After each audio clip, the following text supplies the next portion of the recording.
Hello everybody, a Bald Parcel here, and in today's podcast, I am joined here with George. George is the world's first man to have a consensual sexual encounter at the altitude of 35,000 feet in the air. Good job, George. I'm also joined here with Jacob. Jacob is the last surviving member of the Donner Party, very impressive. And I am Kevin, also known as a bad password, and I cheated on my wife today. Gentlemen, welcome to the podcast. How are you guys doing today? Shut up. Also, quick announcement. I'm going to stop your announcement real quick. How do you remember I told you that? You're the last member of the Donner Party? No, that I'm related to the Donner Party. Wait, are you really? Yeah.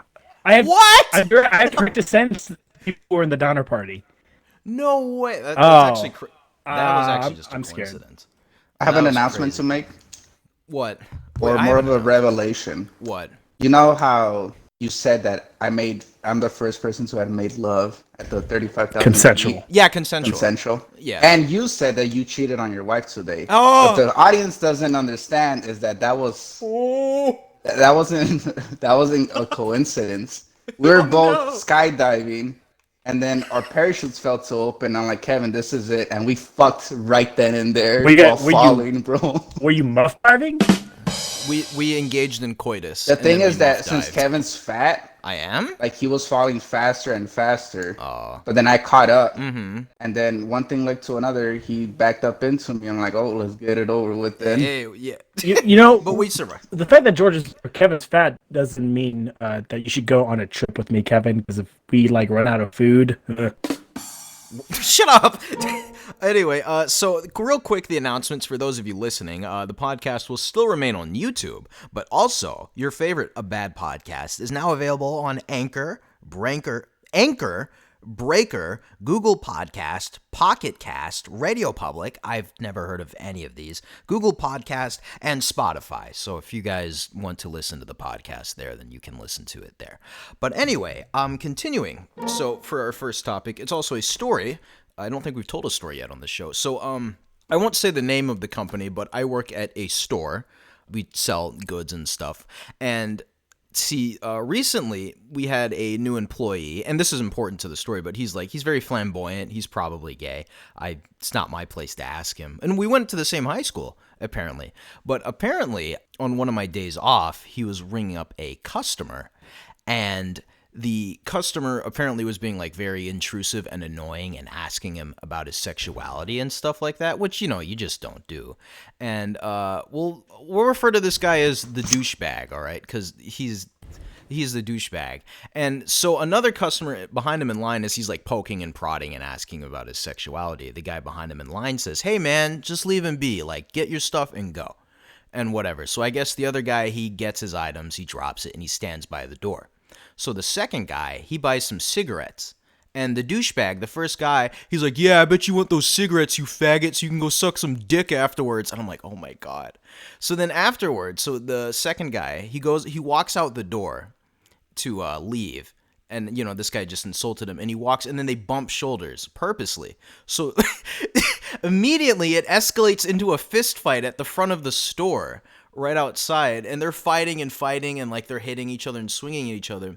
And the douchebag, as we call him, he gets the second guy to the ground, and then he pulls out a fucking knife, and he has it to his throat.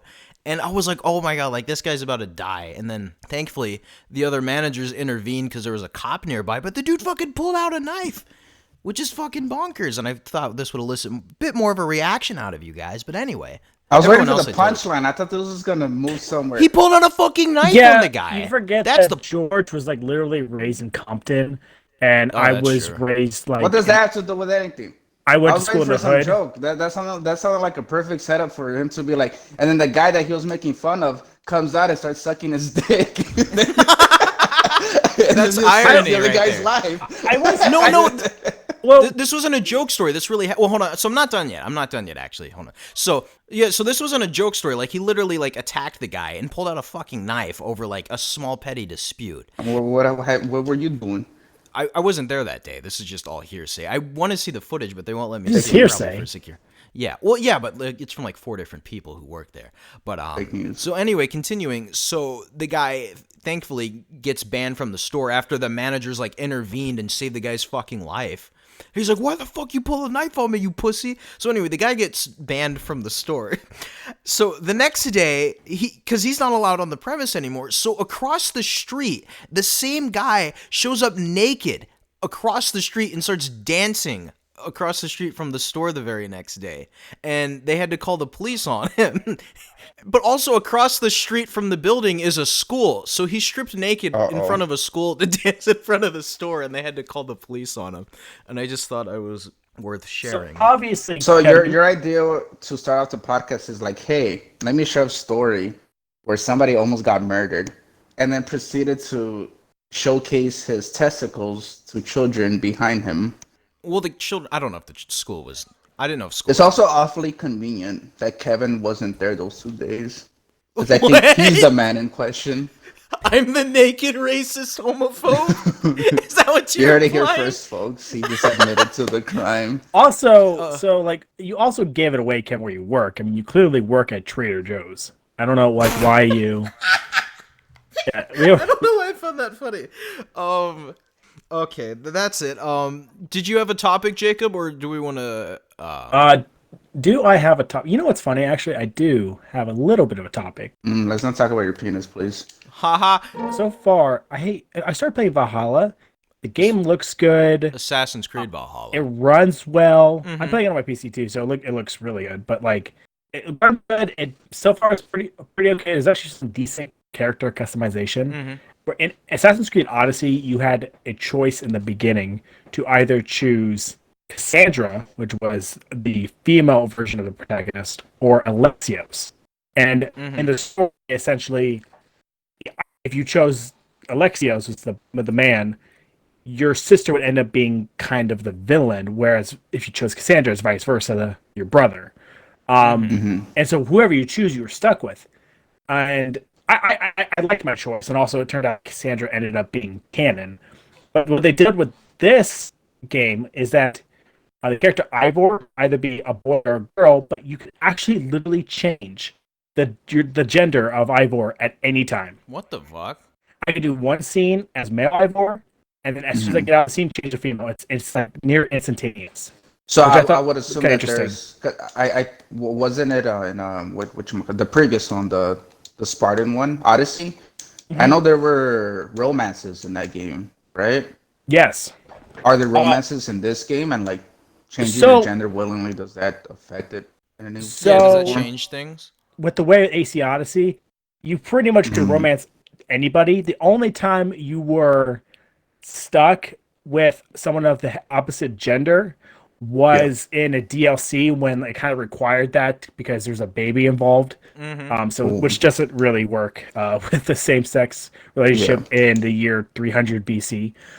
In this game, I thought something was interesting when I was setting the game settings, essentially like, do I want blood on? Yeah. Do you want dismemberment? I was like, oh, of course, yes, one. And then the last one was nudity, on or off. Ooh. Which I've never seen that. I mean, there's never been nudity in any Assassin's Creed games. And it also is interesting that immediately it was like nudity on or off. It's like I was like off, of course. I'm a virgin. But haha, good one, guy. No, but no, that was kind of interesting by how much customization and options they gave you in this game. I for some reason haven't been playing it as much as I want to, but I'm kind of curious to see where it goes. I have a question regarding that. How's like I know that you could like build your own community, and that's the only interest I have in that game besides the Viking aspect. How is that? I haven't even gotten there yet because I'm essentially the prologue can be kind of long if you stay back and try to explore everywhere, because right in the base game there are 2 maps. There's Norway, where you start, where your place is, and then you go to England, and that's where you start raiding. And I'm sure that's where the game really picks up. Pillage and rape. Yeah. Pretty much, yeah. I mean, Probably probably not the other pillage. You're playing Vikings, George. Yeah. That's the Viking lifestyle. They do. That's actually a good point. They actually, when you watch, it's kind of changed now with more modern shows, but Vikings used to be romanticized, which I always thought was kind of funny because they got romanticized in like the same category as pirates did. Whereas both pirates and Viking, because Viking was the term like for Norse or Scandinavians who would actually go and raid. They weren't Vikings like people who just lived in that area weren't Vikings. They were Danes. It's almost as if you're gonna call every pirate an Englishman, or right? Yeah, like exactly. clearly. Yeah. Viking is almost in the same way as a pirate is pirating, but he's still from England or Anybody could be a Viking essentially, but they do have like a culture, right? So pretty much adopting that. It's a verb. No, it is a noun. If anything, it is a pronoun, but it's not a pronoun. It's a noun. Identify as a Viking. Danish people could come to trade, or they could come as Vikings. And if they come as Vikings, you better run. Okay. Anything else on that, or? Okay, so the shut up. So the next topic that I had also / pulled out of my ass. So I don't know if this will be good or not, but I want to talk about the Xbox Bethesda acquisition a little bit because okay. Well, we haven't talked about It's it. like months old. No, go ahead. It's like a month old. But anyway, well, no, but my point is they said the exclusives for Xbox will be on a case-by-case basis. Mm-hmm. So I don't know if you guys wanted to talk about what you guys thought would be the games that they would make exclusive. And I have the listing of franchises that they now... Well, hold on. So they own Dishonored now. Mm-hmm. They have Doom now. They have Quake. Mm-hmm. They have Prey. They have Rage. They have the Elder Scrolls, and then they have this new game that not much is known about it called Starfield that I guess is coming from Bethesda, and I guess people are really excited about that. They have the Evil Within, Wolfenstein, and then there's other games, but those are the really big ones. Fallout is the big one that you mentioned. Oh yeah, Fallout. I forgot to mention that, but I was just what's up? I definitely don't see them doing any Skyrim games. Or not Skyrim, I should say Elder Scrolls. I don't see them doing any Elder Scroll games, making them exclusive to Xbox. Because those are gigantic games. Those are gigantic games. Something like Wolfenstein, which was popular, that's something I can see more within the lines of them making exclusive. Wolfenstein, what was another one you said? Dishonored? Dishonored. I don't know much about this. I don't know much about it. Are they making more Dishonored games I'm not gonna lie, I'm pretty Bethesda ignorant. I'm gonna have to go the opposite direction. I think they're not gonna make any of them exclusive except for new IPs. Like that Starfield game, I could 100% see. Yeah, I definitely do agree with that. That one being exclusive, but everything else, like anything that's already been like multi-platform previously, I don't think they're gonna make those exclusive because that's just asking for bad PR. Like I could see them even like to. The furthest I could see them, like for an Elder Scrolls or like a Fallout, I could see them having exclusivity deals of like DLC or timed exclusivity, but not completely. Because they're just asking for people to be mad at you. I don't think I mentioned Quake, which I don't think has been around for a while. No, it's on PC. Oh, it is. Well, yeah, so Quake's already. Quake Champions. Rage. I don't know about Rage. I don't think anybody wants Rage. I think actually, I'm going to cut out what I said earlier, Kevin, because it's wrong. I don't want to ever be wrong. Okay. Because I just thought about it. Yeah, actually, I agree with George. Now that I think about it, it's kind of goes against what I said. I think Microsoft is doing a couple weeks ago when I was talking about Microsoft right now. Their game plan is Game Pass. Oh, yeah. They don't care if you have a PC. And with xCloud, they don't care if you don't have an Xbox or a PC. You can do it with a tablet. You can do it on your phone. You could do it on your smart fridge, on your Tesla. I mean, I could swear that I heard that their ultimate game plan is to be able to have Game Pass on PlayStation. What? Right, exactly. Because they're able to do that, like shit. No way. I don't know if it'll go that far. But I think that lies within the realm of what Xbox is really trying to do, where they're kind of moving away. They're not really moving away from the console war kind of thing. They're still trying to provide. They're trying to provide a system still for people to play the stuff on. But at the end of the day, they're trying to tap into that market of people who are on the move or they're not at home because they don't expect people to always be home all the time. Well, the easier you have access to playing games, the better, essentially. Yeah, I don't think they're gonna get Game Pass on PlayStation. I mean, PlayStation was acquiesce to crossplay. I don't think they will. At that point, I would be able to see Xbox trying to, but the ball would be in PlayStation's court. That'd be like Microsoft Store on like iOS. Yeah, like what the fuck? Like Xbox comes into PlayStation's house and just fucking kicks their feet up. But I mean, they have no cares. They're trying to get Game Pass on Switch. I have heard a little bit about that. I can see because they're buddy with Nintendo. So Nintendo's They kind built of a doing relationship for a while now. and Nintendo with their whole game plan with Switch is about on the move, on the go, play it, take it to your friend's house, take it to wherever to play it on break at work. And then your battery dies. So it kind of works where you Switch you can do that kind of stuff or whatever the Switch successor is going to be.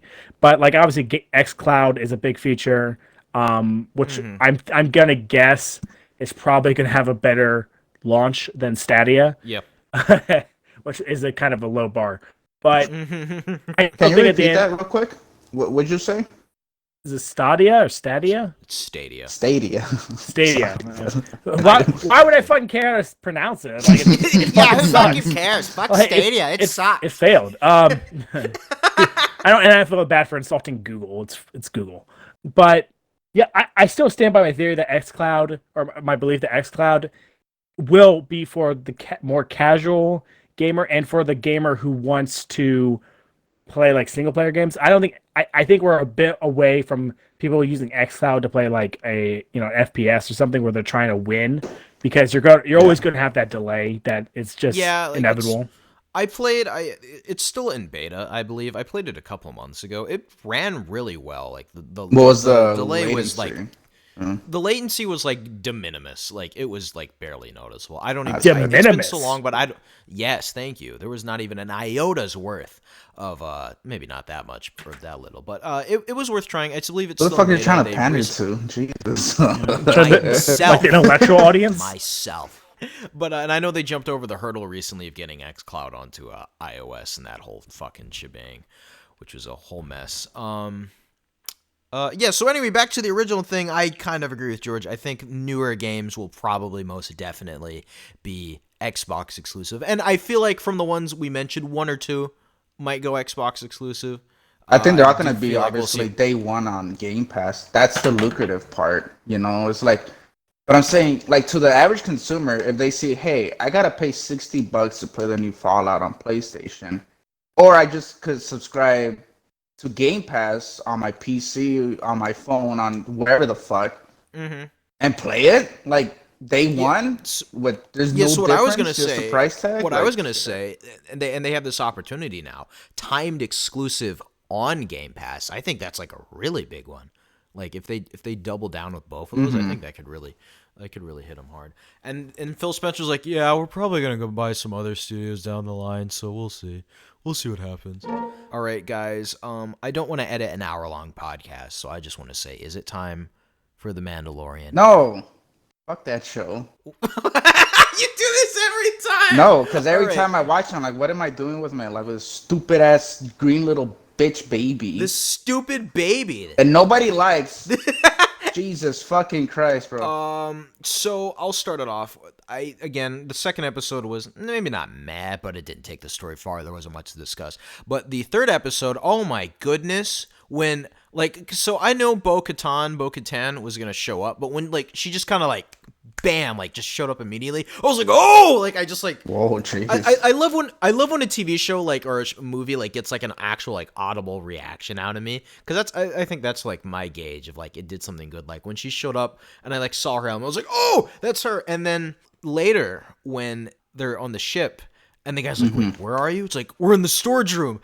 And they zoom in on the guy's face. He's like, oh no. And then it sucks them out. I yelled, I cheered out loud. I was like, oh yeah. I watched that episode twice and I couldn't help but not notice the pilot with the black uniform on, how expressive he was the entire episode. It was hilarious. Jacob, anything? Oh, and when Baby Yoda, I had a feeling something was gonna happen. Then he fucking punched it into the animal with the worm pit. I was like, oh my god. Oh yeah, the fucking little baby almost got swallowed like a pill. Yeah. Jacob, anything to add? What, to the Mandalorian conversation? Yeah, like, what did you like? Nothing. I hated that No, what episode. did you dislike? Yeah, You hated that Fuck that Yeah, show, bro. I mean- like Sasha Banks. Oh, actually, continue and I'll say what I have. Do wait, no, I'm say what you so have to, excited. because when I say I don't have anything to say, it's because I have everything to say. Oh, okay. I know what you mean. So one thing I noticed was Sasha Banks' haircut was kind of weird. Didn't make much sense. But two, Hold on, real quick interjection. You're Yeah. gonna talk shit about Sasha Banks' haircut. Yeah, but she was still like the Avatar with Katara's hairstyle. hit Lupi, the Katara's hair piece. Yeah, what do you mean? Sasha Banks that looked like a, immediately reminded me of Katara with her hair. I was down with that look for Sasha Banks. That was a good look. Sasha. Sasha. Okay, I have yes. I have no clue of who Sasha Banks was. She given the is- fact that YouTube were like, oh, she always. I know she's a wrestler, but when she was first cast, you're like, oh, she's the one with the dyed hair. I'm like, oh, then she's gonna play. She is Sabine. also. I think she's Snoop Dogg's little cousin too. What the fuck? Yeah. Oh, and then when Ahsoka, like they just name drop Ahsoka, I was like, nut.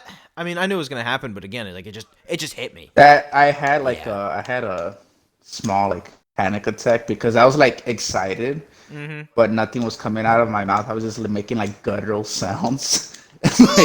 Yeah.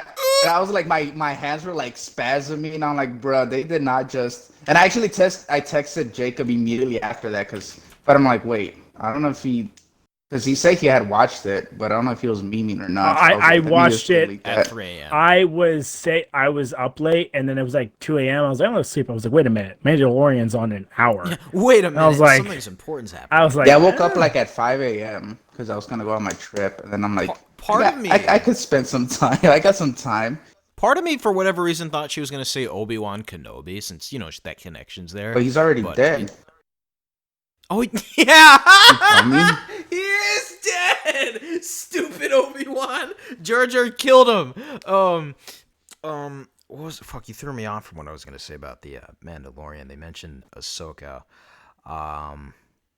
I don't know. I don't know. I guess it wasn't that important. Jacob, do you want to? I know you had some stuff to say. Oh, yeah. One more thing. I'm very happy that the night before, just for whatever reason, I just was compelled to watch the final episodes of the Clone Wars, the little movie arc, the Siege of Mandalore, and I guess it paid off apparently, since fucking they mentioned Ahsoka and then they have fucking Bo-Katan show up, and I was like, It's well, all I guess that was connected. It was great timing on my behalf. Jacob, take the ball. Floor. I think I was interested was how quickly not quickly, but I love seeing certain characters who came from Clone Wars, specifically Ahsoka, who I was seen in the beginning as this annoying character that came in. Was it 2003 or 2008 Clone Wars movie? 2003 Sky Guy. 2003 is the crazy one that people That ridiculous thing. No, they always cite it. They always cite that's how powerful Grievous fans will always be like, that's how powerful Grievous needs to be. It was a bit over the top with Grievous, but anyways, Grievous fans are gonna hate me.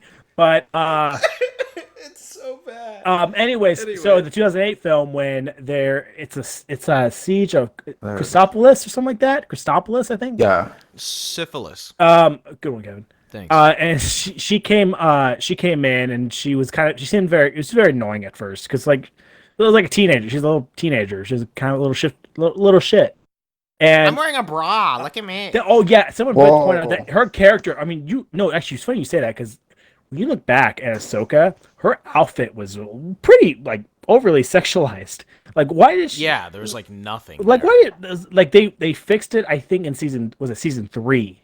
Going into season 3, she had it was also a much more practical looking outfit as well. Yeah. But actually going into season 3, I think that's when Ahsoka really started hitting her stride in terms of character development. And now, when you can go on YouTube and look up a compilation of people reacting to the Ahsoka name drop, and everyone just freaks out I don't know what to do with I don't know what to do with my hands. To say, I thought it was interesting that back in season 3, do you guys remember the episode where Ahsoka goes with that son of the Separatist Senate? She chops off 4 people's heads. Yes, she beheads 4 men. So she was captured, or The four Mandals. she went with him, and he was trying to get Death Watch's help to get revenge on Count Dooku because Count Dooku killed his mother. Mm-hmm. So she went with him. I forget under what circumstances, but she went with him, and then Death Watch captured her after they found out she was a Jedi. But the reason they captured her was Death Watch was burning down that village. You guys remember that? They were basically. Oh, shit. I do. There was that village that was. They were resisting Death Watch for something, and Death Watch was laughing and giggling while burning down their village and killing people. And I don't remember the giggling. this is where we meet Bo-Katan. I thought it was really funny is that the change and the shift of how we see Bo-Katan now, and especially how Bo-Katan sees Ahsoka. Obviously, we see that real change after the Siege of Mandalore. Yeah. But it's funny that Bo-Katan is sending this guy to Ahsoka Tano and say Bo-Katan sent you. Where the first time Ahsoka and Bo-Katan meet is on the same day, I should say, is the same day where Ahsoka beheads 4 people that Bo-Katan may have been friends with, may have been close with, and just beheaded them in a tent right there with her.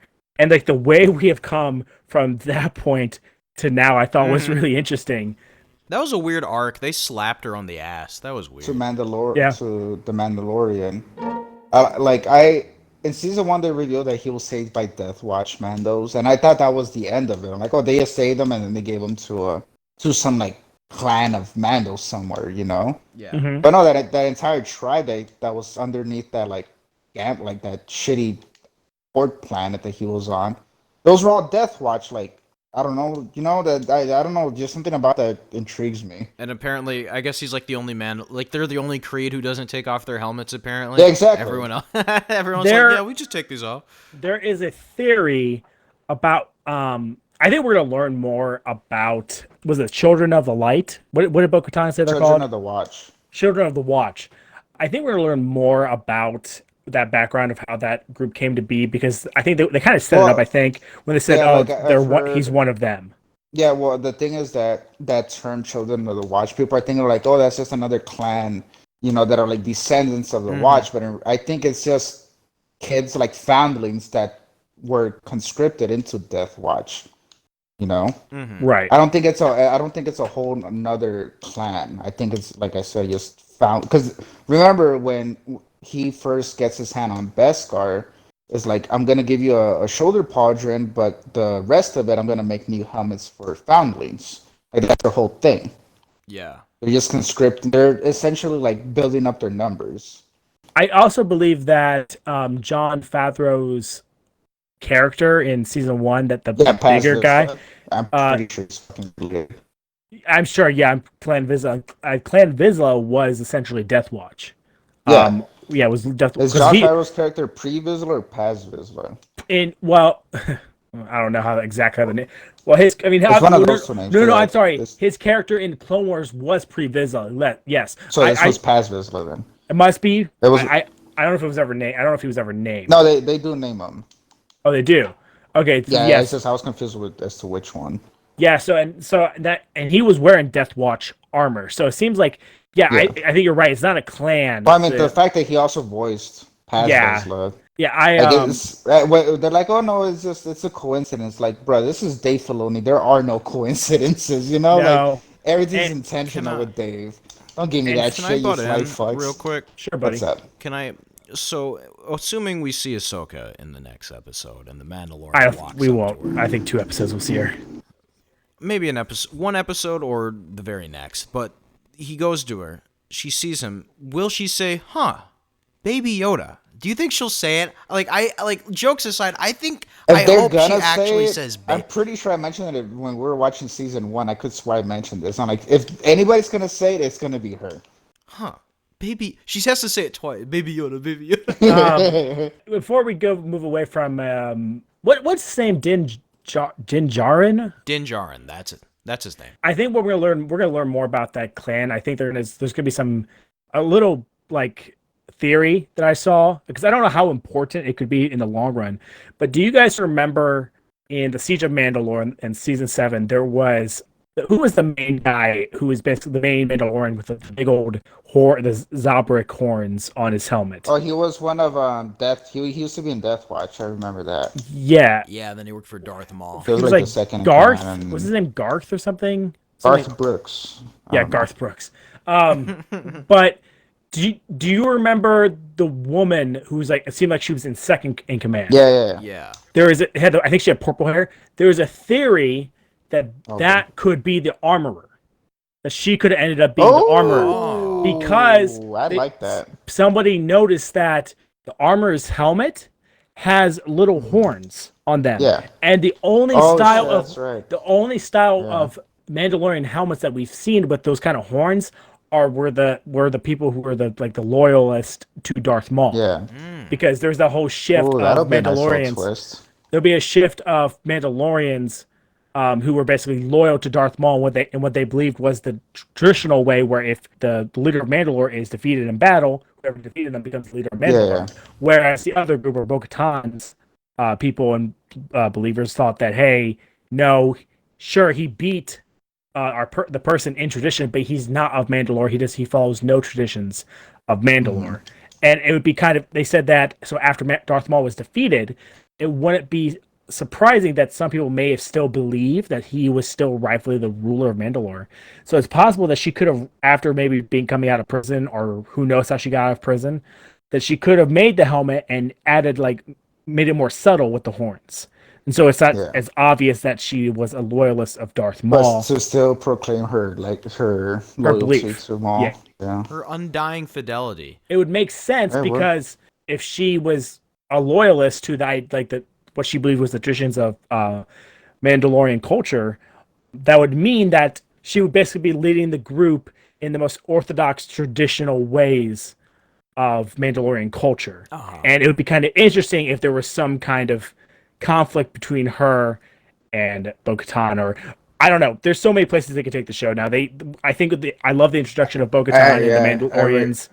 I think a really good twist would be the show has already made you like the Mando and the people around him, like his little clan, and then it gets revealed that they were actually horrible people, like they were descendants of horrible people. Yeah. That'll be really nice. I would like that. Question for you guys, because it feels like we're starting to widen down here. This just came out of me left field. Any character ever at all that you could just throw into Star Wars and they'd be like a character, who would you throw in to fucking Star Wars? Like from anybody? From anything. Anything. Fucking Dumbledore. It could be a real person. Dumbledore into Star Wars? Why? Bro, give me fucking Legolas, dude, with like his fucking instead of a bow with like it needs to be him. No, he can't. He's laser. He needs to come he's in laser with bows. Nope, he's just gonna have a regular fucking bow and arrow, bro. And you're right. He would still kill everybody. What about you, George? Any thoughts? I know you're just buying time for your fucking punchline. That was a legitimate question, you dickhead. Who would I put in Star Wars? I want to think of the most useless character. Okay, well, anyway, I would put in. I don't know who I'd put in. Right now. I was gonna say Master Chief, but I know who. I know the perfect person. Who? Dom from Fast and Furious. Hey! There's your punchline. Family. I'm a Skywalker. Dom Skywalker. I'm not doing it again. I'm not laughing. No, again. But wait. One more thing about the Mandalorian before you move away. I thought it was kind of obvious, but also nice that it's nice that they went down this route of Bo-Katan is looking for the Darksaber. Yes. I think it makes a lot of sense. I should say it's obvious that's what she was doing, but it makes a lot of sense. And I like, because I think that definitely opens up another like plot line where we can go down. It'd be kind of interesting. Yeah, I feel like these are all going to connect in some way. I wouldn't be surprised if the show. I don't know if the show's going to end with. I don't know where they're going to go, because I think the world is starting to get bigger. Yes, there's many plot points. We're now seeing plots that we could go back to, because the main story is him trying to get the child to safety to the Jedi. Yeah. But also I wouldn't be surprised, because I wouldn't be surprised if they kind of move from that and then go on to the straight up Mandalorian arc, where maybe because we have to see what happens with Mandalore. Mandalore is, I think, I forget who's it's held by. I think it might still be an Empire held place. I'm not sure, so I have no idea what they're gonna do with it, but I'm excited. Yeah, you got the Darksaber, you got Moff Gideon, Boba Jango, Cobb Vanth, Ahsoka, The Rebel Alliance, Bo-Katan, which one is it? Cara Dune. I don't know why I said Rebel Alliance. I should say Cara Dune. The New Republic. Give me Cara. I like that we first, by the way, and we didn't talk about last episode too much because I mean there's stuff to talk about, but I think my favorite was just seeing like competent New Republic people, because in the sequel movies or in the new or the post, what do we call it, the sequel trilogy, I guess. Yeah, the sequels. In the sequel trilogies, he who shall not be named. Yes. So it was like New Republic didn't do anything. Mm-hmm. The New Republic was really incompetent. Well, so were the writers, but you know. Yeah, Damn. That's another podcast. That's a podcast that Kevin will have to edit for a few days. Welcome to the podcast where three dumb idiots talk shit about multi-billion-dollar franchises. Yeah. Well, everyone else is doing it. It's our turn. But that was Dave Filoni. He was the pilot, and he was the same pilot back in the Bill Burr episode. That just felt so forced, honestly. What, Dave Filoni? No, again, not Dave Filoni. The two pilots showing up to rescue Mando. Like, it felt contrived a little bit. Well, I mean, yeah, but also, like, they were, like, it wasn't, like, because they were looking for him, so I guess that kind of made sense, and they were making enough noise, and he did turn on his ship, so I guess they had found him. They were circling the area. Yeah, fair enough. So. Also, that's fair. I really liked this episode a lot more than I liked, because Bryce Dallas Howard directed this episode, and she directed an episode last season. I believe it was the ATST run, right? Right. Yeah, that one. Which wasn't, I don't think, a great episode. It was okay. It was fine. It was a good episode. She got that. She actually she nailed this episode. No, but I'm saying that episode that she directed in season 1, she made that Walker look intimidating, terrifying. And imposing. That was like a great choice. That was a great choice in doing that. That's why they chose her, because I would assume that she learned a thing or two from those Jurassic Park movies. You know? Wait. Bryce Dallas Howard is a woman? Yeah, shut up. Ron Howard's daughter. That's Ron Howard's dash. She's also she's been in. She's in the Jurassic World movies. She was in Black Mirror. Remember Chris Pratt's love interest in the Jurassic Park movies? Jurassic World. I've not seen those.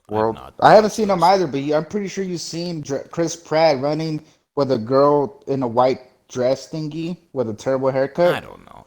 That's her. I don't her. care about. But yeah, I don't watch. Okay, I know Kevin doesn't want to edit an hour podcast again, but like, no, I really thought the directing choices by her were really good this episode, especially the shots in the ship of the Mandalorians coming through, like that shot, that scene of when the elevators, like 1 light, 2, 3, and what I love especially about that scene was I was expecting there to be some kind of like typical trick of like it opened and they came from somewhere else. No, they just came. They just came out shooting everybody because they're Mandalorians, and I loved it. It was like, haha. And then they're like slowly approaching. And I was like, nope, close the door. So the one thing that I had a question about for that episode is like the Bo-Katan and her two buddies are like, hey, we need your help to take this ship, and when they're taking the ship, Mando's just trying to keep up. Like, they didn't need his help at all. Like, well, he did come in clutch though with the whole. Yeah, but I mean, since I watched it twice, there was a thing that I noticed on my second rewatch is when they're sitting on his Razor Crest. He's like, "How many should we expect?" She's like, maybe a squad." And there's a whole ass like battalion on the crew. I don't think she gave a shit. She's like, she's like, doesn't matter. I'm just gonna tell him something to say yes. Just like in season 1, like when the Carl Weathers, he's like, oh, there should only be 4 troopers. Oh, yeah. And then there's like a whole battalion once more. So I guess that's a recurring thing. Or when they go break him out, they go break out that one guy out of the New Republic prison ship. Yeah. But no, I don't. You're right, because I think they actually showed that purpose. Like they showed that purposely of like him like trying to keep up with them.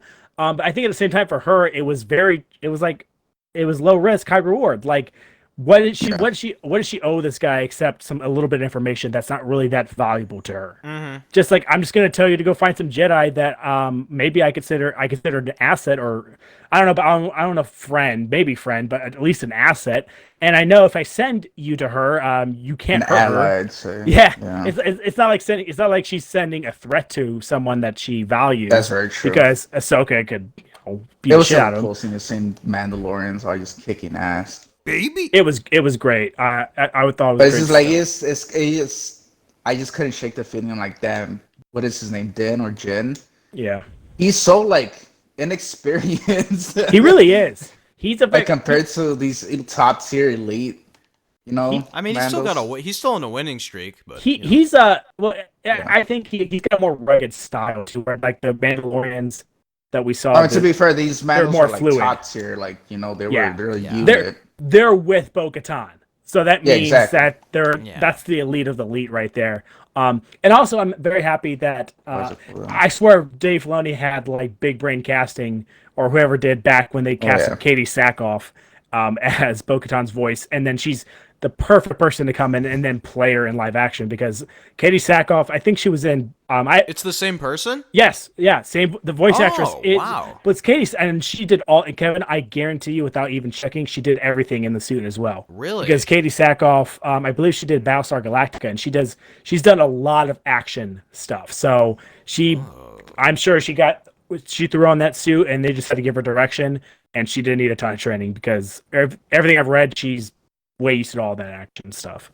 Do you think she'll fight Cara Dune? That's the real question. Because Cara Dune's actress was a former MMA fighter, so I don't know why they would, because I want them they to. For I don't know what reasons that are very questionable. But obviously I don't think there would be, and there wouldn't actually be a realistic fight, since they both hate the Empire. But yeah, that's fair. Anything else, gentlemen? No. End the podcast before you say anything stupid. Okay, guys.